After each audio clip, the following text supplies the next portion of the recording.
जनता party की सरकार बनेगी तो बजट का आकार भी बढ़ेगा, उस वक्त हम इसको समाहित करेंगे। सर है, अंदर है, मेरे बोलने में नहीं आया। मैं अभी बोल गया। आप एक ही सवाल पूछ सकते हैं, आप हो गया। सर मैं आज की खबर से मैं चित्रा पटेल, मेरा सवाल है, आप लोग लगातार शराबबंदी को लेकर आवाज उठाते रहे हैं, घोटाले का आरोप लगाते रहे हैं, लेकिन आप लोगों ने घोषणा पत्र में इसको लागू नहीं किया। हमने जो कहा है वो कहा था कि इन्होंने वादा किया था और उन्होंने पूरा नहीं किया है।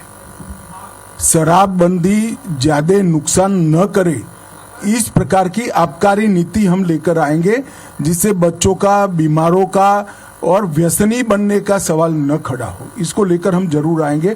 अभी जो हम आवाज उठा रहे हैं वो उठा रहे हैं कि इन्होंने वादा किया था और पूरा नहीं किया। वोट तो ले लिए परंतु पूरा नहीं किया। शराब नीति को हम रीडिजाइन कर कम से कम नुकसान समाज का हो, इस तरह से रीडिजाइन करें। सर मैं यहाँ केवल प्रश्न ये है सर, कर्जा माफी सर मैं विनीत हूँ न्यूज़ 18 से सर। जिस तरह से छत्तीसगढ़ के धान को लेकर के सब्सिडी की घोषणा आपने की है, कितना महत्वपूर्ण माना जाता है? क्योंकि जिस तरह के पहले भी घोषणा की जाती थी। देखिए, किसानों के लिए बहुत महत्वपूर्ण नहीं है, आपके लिए महत्वपूर्ण है। भाई मैं फिर से बताना कि अभी जो 2700 रुपया मिलता है उसमें से 2200 रुपया मोदी जी देते थे, 500 रुपया वो लेट देते थे।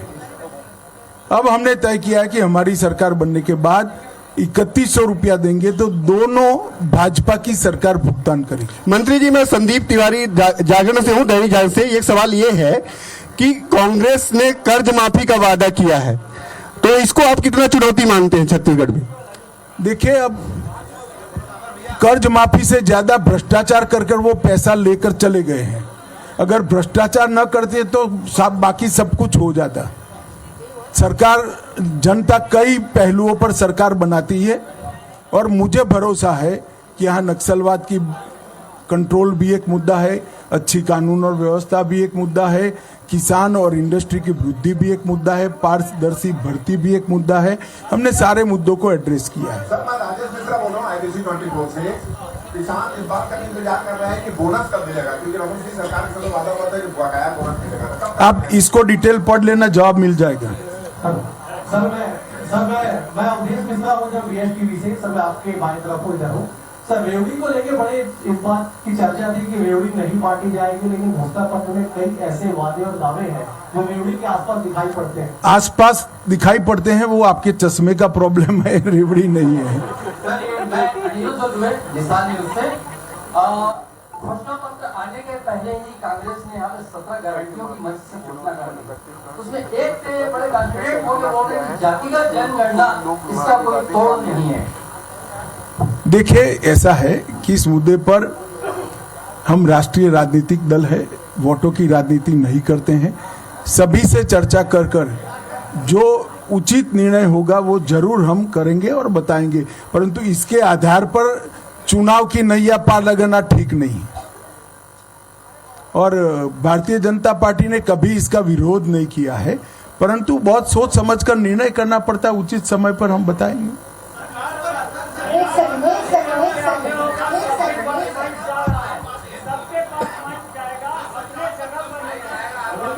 आपके पास माइक है, तभी बोलिए। जी, मेरा नाम रोबिका यादव है, मैं भारत 24 से बोल रही हूँ। सर अभी कुछ घंटे पहले मुकेश बघेल जी ने एक ट्वीट किया है और वो ये कह रहे हैं प्रमोद को उन्होंने क्या दिखाया, फिर प्रमोद ने उन्हें क्या दिखाया, बस थोड़ी देर में पता चलेगा, इंतजार कीजिए। मैं एक सेकंड, मैं प्रमोद को नहीं जानता कौन है, भूपेश जी जानते होंगे, परंतु मैं इतना जानता हूं कि निश्चित रूप से फर्जी सीडी जैसी फर्जी पेन ड्राइव होगी। आप जरा भी चिंता मत करिए, इसका छुपाने के लिए भारतीय जनता पार्टी के पास कुछ नहीं है। और अब भूपेश जी को सारी प्रदेश की जनता जानती है। सर लगातार आप लोग, मैं अमित मिश्रा हूं TV9 से। सर लगातार बीजेपी एक कहती रहती है कि जो भी योजनाएं भूपेश सरकार ने लागू की है उससे छत्तीसगढ़ का कर्ज जो है वो लगातार बढ़ता जा रहा है। आप लोगों ने भी घोषणाएं की है, कर्ज को लेकर कुछ कैसे व्यवस्था उसकी करें? ऐसा है, उन्होंने सिर्फ योजनाएं की है, इनकम नहीं बढ़ाई है। हम इनकम भी बढ़ाएंगे और योजनाओं को भी करेंगे तो कर्ज नहीं बढ़ेगा। सर इधर से सवाल है, अभी कांग्रेस ने आज नक्सलवाद पर एक बड़ी बात कही है। उनसे सवाल किया गया था, जिनके प्रवक्ता आए थे मनीष तिवारी, कि नक्सलवाद खत्म क्यों नहीं हो रहा है, क्या इसके लिए सेना की जरूरत है? तो उन्होंने बोला कि हमने मांगा था, केंद्र सरकार ने उसको डिनाई कर दिया।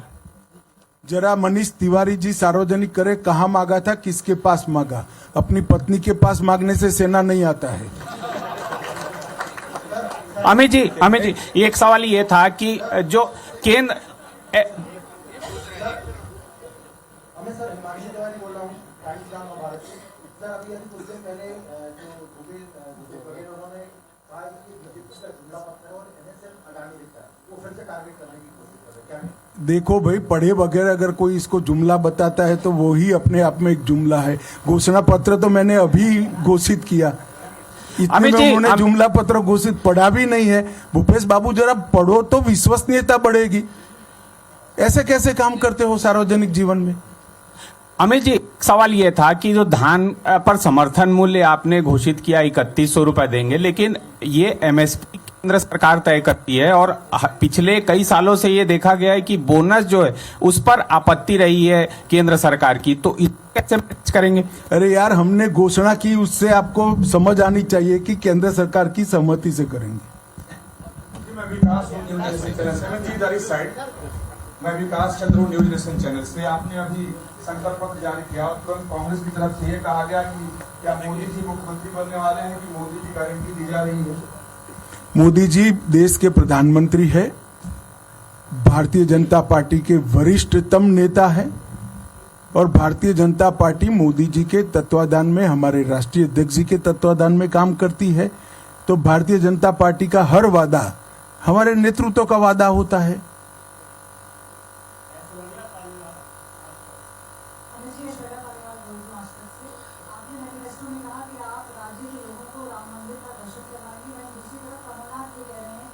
राजीव गांधी थे जिन्होंने बाबरी मस्जिद का जो स्थल था उसके ताले तोड़वाए थे। भारतीय जनता पार्टी ये ना समझे कि वो मंदिर उनकी प्रॉपर्टी है। उनका कहना है कि बीजेपी सरकार नहीं, हम जरा भी श्रेय नहीं रहे, हम तो दर्शन करने के लिए जाने की बात कर रहे हैं। हम श्रेय कहाँ ले रहे हैं? और राजीव गांधी ने ताले तुड़वाए तो वो भी सरकार में थे, प्रॉपर्टी तो हिंदुओं की थी, तो वो क्यों श्रेय ले रहे बताइए? हमने तो कभी कुछ नहीं कहा। हम इतना कहते हैं कि दर्शन करने के लिए सबको सुविधा कर देंगे, सरकार सहायता करेगी।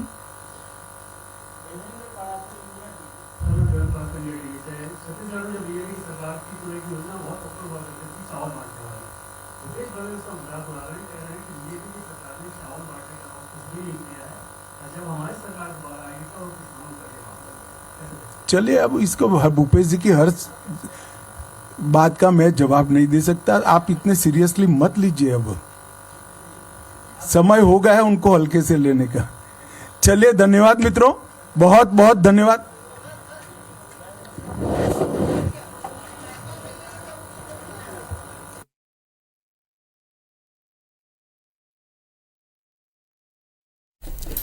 तो भारतीय जनता पार्टी ने अपना घोषणा पत्र जारी कर दिया, संकल्प पत्र, और इस संकल्प पत्र को मोदी की गारंटी के नाम से जारी किया।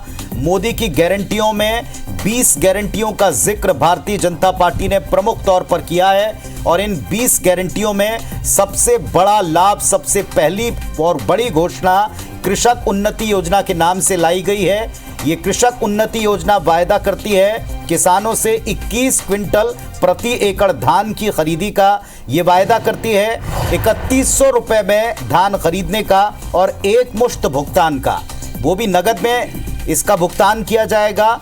इसके अलावा महतारी बंधन योजना के तहत विवाहित महिलाओं को 12,000 रुपए प्रतिवर्ष की राशि सरकार बनने पर बीजेपी देगी। अपने संकल्प पत्र की दूसरी बड़ी घोषणा है सरकारी पदों पर 1 लाख सरकारी पदों पर 2 वर्ष के भीतर टाइम बाउंड भर्ती एग्जाम प्रक्रिया को शुरू करवाएगी बीजेपी, ये भी उनका एक बड़ा ऐलान है।